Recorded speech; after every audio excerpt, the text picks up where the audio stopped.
Hello students, my name is CMA Arun Ahuja और मैं आज आपके लिए लेकर आया हूँ इंटीग्रेशन की P3 प्रॉपर्टी के कुछ एक्स्ट्रा क्वेश्चंस। क्योंकि आपको पता ही होगा जो इंटीग्रेशन चैप्टर है उसमें P3 प्रॉपर्टी का सिर्फ एक ही क्वेश्चन है, वो भी एग्जाम्पल है, एक एक्सरसाइज में कोई भी नहीं। और आपने प्रॉपर्टी वगैरह सीख ली होंगी, अगर नहीं सीखी है तो पहले आप सीखिए एक्सरसाइज 7.10 में और उसके बाद एक्स्ट्रा क्वेश्चन के लिए इनको कीजिए, ठीक है। तो मैंने जैसे बताया कि P3 प्रॉपर्टी का बुक में सिर्फ एक ही एग्जाम्पल है, बट पेपर में जब एक्स्ट्रा P3 के क्वेश्चन आते हैं तो बच्चों के लिए दिक्कत हो जाती है क्योंकि उन्होंने उसकी प्रैक्टिस नहीं की होती उतनी। तो आइए आज हम 2-3 क्वेश्चन P3 प्रॉपर्टी के समझते हैं कि कैसे कैसे हो सकते हैं। तो देखिए, जैसे मैंने आपके सामने एक क्वेश्चन लिखा है P3 प्रॉपर्टी का, लिमिट 1 to 3, और ये क्वेश्चन है √4 - x upon √x plus √4 - x, ठीक है। अब P3 प्रॉपर्टी इस्तेमाल कैसे करते हैं? P3 प्रॉपर्टी कहती है, देखो P3 प्रॉपर्टी क्या कहती है कि अगर a to b फंक्शन हो तो हम उसको कैसे लिख सकते हैं, a to b इन दोनों को प्लस करके x से माइनस कर देंगे, इन दोनों लिमिट को प्लस करके x से क्या कर देंगे, माइनस। ये बोलती है P3 प्रॉपर्टी, ठीक है। अब P3 प्रॉपर्टी कब लगेगी ना, ऐसा कुछ रूल नहीं है कि P3 प्रॉपर्टी कब लगानी है, ठीक है। जैसे P4 का देखने का तरीका होता है कि उसमें लोअर लिमिट 0 होती है, ठीक है। P7 में -a to a होता है, ठीक है। P2 मॉडुलस है, बट इसमें P3 में कोई रूल नहीं है ये देखने का कि क्या इसमें P3 लग सकती है या नहीं लग सकती। तो बच्चे के लिए बड़ी दिक्कत हो जाती है और ऊपर से बुक में एक ही एग्जाम्पल है इसका। तो देखो मैं जैसे बताता हूँ उस वे से करना, आपको थोड़ा सा बेनिफिट मिलेगा। देखो, जब भी आपको लगे ना कि इन दोनों का सम कहीं आ रहा है, जैसे इन दोनों का सम 4 आ रहा है, तो यहाँ पर P3 प्रॉपर्टी लगेगी, ये पक्का है, ठीक है। मतलब इन दोनों का सम फंक्शन के अंदर कहीं ना कहीं अगर प्रेजेंट है तो वहाँ पे P3 प्रॉपर्टी लगेगी। तो P3 प्रॉपर्टी कैसे लगती है बेटा, कैसे बताया मैंने, इन दोनों को प्लस करो दैट इज 4 और उसको x से क्या कर दो, माइनस। इन दोनों को प्लस करो दैट इज 4 और x से क्या कर दो, माइनस। इन दोनों को प्लस करो दैट इज 4 और x से क्या कर दो, माइनस। मतलब इन दोनों को प्लस करके x से माइनस कर देंगे, ठीक है। अब इसको खोल दो, अगर हम खोलते हैं तो ये माइनस हो जाएगा और ये प्लस हो जाएगा। इसको खोलेंगे तो ये माइनस हो जाएगा और ये प्लस हो जाएगा, ठीक है। अब क्या होगा, एक स्टेप और कर देते हैं यहीं पर ही, ये से कट गया, √x आ गया, ये है √4 - x, ये से कट गया, √x आ गया, ठीक है। तो ये आ गया आपका P3 प्रॉपर्टी, मैंने अप्लाई कर दिया। कैसे किया पता चल गया, दोनों को प्लस करके x से माइनस कर दिया। अब हम क्या करेंगे, before applying property and after applying property का जो ये आंसर है इन दोनों को ऐड कर देंगे। सर एडिंग करना कंपलसरी है? जी हाँ, एडिंग करना P3 में कंपलसरी है क्योंकि उसी से आंसर आती है, ठीक है। जहाँ तक मैंने क्वेश्चन देखे उन सब में एडिंग करना कंपलसरी होता है। कैसे ऐड करते हैं, मैंने कैसे ऐड किया, before applying property and after applying property का जो आंसर आया उन दोनों को ऐड कर दिया, ठीक है। अब ऐड कैसे करेंगे, i और i क्या हो जाएगा, 2i,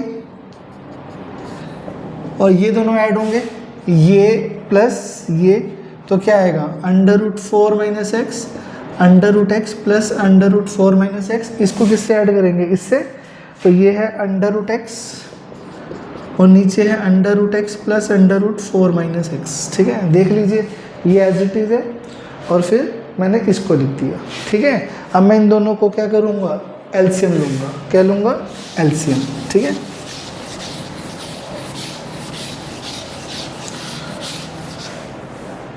अब एलसीएम लेंगे तो क्या आएगा, देखो बेटा, 2i, इसका एलसीएम सेम आएगा क्योंकि नीचे सेम है, √x प्लस √4 - x। जब एलसीएम नीचे सेम होता है तो ऊपर भी सेम आता है, √4 - x प्लस √x, ये दोनों सेम है। देखो ये पूरी ब्रैकेट सेम है, कट गई, तो बचा क्या, 1, और 1 की इंटीग्रेशन क्या होती है, x, ठीक है। 1 की इंटीग्रेशन क्या होती है, x। अब उसके बाद तो क्वेश्चन आपका हो जाएगा। कैसे, आप 2i, पहले x की जगह 3 डालेंगे, फिर x की जगह लोअर लिमिट डालेंगे, तो ये जगह 2i = 2, 2 से 2 कट गया, i की वैल्यू क्या आ गई, 1। तो बेटा ये थी P3 प्रॉपर्टी का एक क्वेश्चन, ठीक है। तो लॉजिक क्या है समझने का, इन दोनों का जो प्लस होगा वो फंक्शन में कहीं ना कहीं प्रेजेंट होगा। मैं आपको एक और क्वेश्चन दिखाता हूँ, आपके लिए बेनिफिट करेगा वो, ठीक है।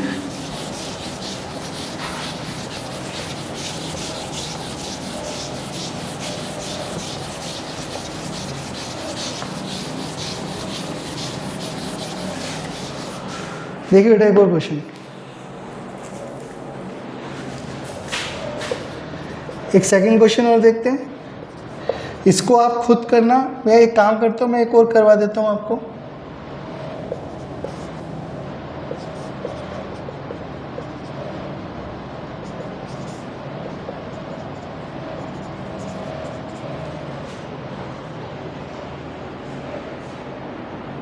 ठीक है, देखो मैंने एक और क्वेश्चन आपके सामने ले लिया, ठीक है। तो P3 प्रॉपर्टी से वापस इस क्वेश्चन को करेंगे, कैसे करेंगे बता रहा हूँ। देखो अब मुझे कैसे पता चलेगा कि यहाँ पे P3 प्रॉपर्टी लगेगी, कैसे पता चला मुझे, इन दोनों का सम 10 है और ये कहीं ना कहीं आ रहा है। सर इन दोनों का सम 10 है बट नहीं आ रहा, 11 आ रहा है, बट उसमें क्या है कि इन दोनों का सम 10 आ रहा है और साथ में 1 है, तो लॉजिक अगर देखें तो 11 यहाँ पे प्रेजेंट हो जाएगा, ठीक है। मतलब इनका सम जरूरी नहीं है प्रेजेंट हो, अगर इनके सम को किसी में फंक्शन में दिए गए नंबर में प्लस माइनस करके भी कोई नंबर बन रहा है तो वहाँ पे P3 प्रॉपर्टी लग जाएगी। तो देखो इन दोनों का सम कितना है 10 और एक ऐड करेंगे तो 11 हो जाएगा, ठीक है। तो ऐसे क्वेश्चनों में हमेशा P3 प्रॉपर्टी लगानी है। अब कैसे लगाएंगे देखो, सेम है बिल्कुल, कुछ लॉजिक नहीं लगाना। इन दोनों को प्लस करो, 10 हो गया और x से माइनस कर दो, 10 माइनस एक्स, और ये 1 एज इट इज रहेगा। सेम नीचे भी x की जगह 10 माइनस एक्स और यहाँ पे भी x की जगह 10 माइनस एक्स, ठीक है। अब क्या होगा, 10 और 1 क्या हो गए 11, 10 और 1 क्या हो गए 11, और ये कट कर क्या आ जाएगा, खोलोगे ना तो कट कर 1 प्लस एक्स आ जाएगा, ठीक है। अब देखो ये जो चीज़ है वो सेम, देखो डिनोमिनेटर हमेशा सेम आना चाहिए, इसका मोस्टली सेम आता है। तो देखो ये जो चीज़ है वो ये रही और ये जो चीज़ है वो ये रही। अब मैंने क्या बताया था, before applying property and after applying property को क्या कर देंगे, ऐड कर देंगे। तो इन दोनों को ऐड करेंगे तो आई और आई क्या हो जाएगा, 2i हो जाएगा, क्या हो जाएगा 2i, ठीक है।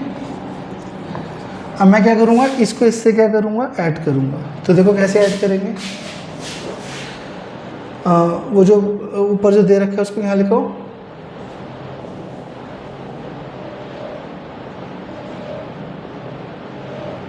उसके अंदर मैं इस पूरे को ऐड कर दूंगा नीचे वाले को, और नीचे क्या दे रखा है 11 minus x upon 11 minus x plus x plus 1, ठीक है। तो मैंने इन दोनों को ऐड कर दिया, इसको और इसको, ठीक है। और आई और आई 2i हो गए। अब इनका एलसीएम लो, जैसे पिछले वाले क्वेश्चन में किया था। इन दोनों का एलसीएम सेम आ रहा है, ये आएगा x plus 1 plus 11 minus x, ये आ रहा है, ठीक है। देख लो ये रहा और ये रहा, एलसीएम सेम आएगा। नीचे अगर सेम है तो ऊपर भी क्या आएगा सेम, तो ऊपर एज इट इज आ जाएगा। ये क्यूब रूट है अंदर, ठीक है। अगर आप देखोगे तो ये पूरा सेम है, कट गया, तो ये कट गया तो 1 बचा। 1 की इंटीग्रेशन क्या होती है x, और 1 की इंटीग्रेशन क्या होती है बेटा x होती है। और x की जगह पहले अपर लिमिट डालेंगे 8 और फिर डालेंगे लोअर लिमिट 2, तो डेट इज 6। तो i की ये कट गया और i की वैल्यू आ जाएगी 3। तो ये है बेटा P3 प्रॉपर्टी के 2 क्वेश्चन जो मैंने आपको करवाए, ठीक है। और एक क्वेश्चन बुक में है, ठीक है। बुक में कौन सा क्वेश्चन है वो भी मैं बता देता हूँ, ठीक है। उसको आप NCERT से पहले करना, ठीक है। और मेरी बात मानना तो पहले P3 के ये वाले क्वेश्चन कर लेना, आपको अच्छा लगेगा। क्योंकि रीज़न है कि NCERT का जैसे इसमें तुम एक लिंक बना पा रहे हैं कि इनका सम प्लस 1 11 है, या पिछले क्वेश्चन में 1 प्लस 3 4 है। बट जो बुक में क्वेश्चन दे रखा है वो ये वाला क्वेश्चन है, ठीक है। 1/1 प्लस अंडर रूट 10x, ये एग्जाम्पल है एक बुक का NCERT का। एग्जाम्पल नंबर तो मुझे याद नहीं है, बट ये NCERT का क्वेश्चन है, ठीक है। और लिमिट दे रखी है π/6 से π/3, ठीक है। तो ये आपके सामने क्वेश्चन है। अब इस क्वेश्चन में हमें नहीं नजर आ रहा कि भाई कोई लिंक बन रहा है, ठीक है, बट इन क्वेश्चनों में तो लिंक समझ आ रहा था। तो पहले ये क्वेश्चन कर लेना, फिर P3 के क्वेश्चन समझना, आपको बेटर वे से P3 प्रॉपर्टी समझ आएगी। Property number 3।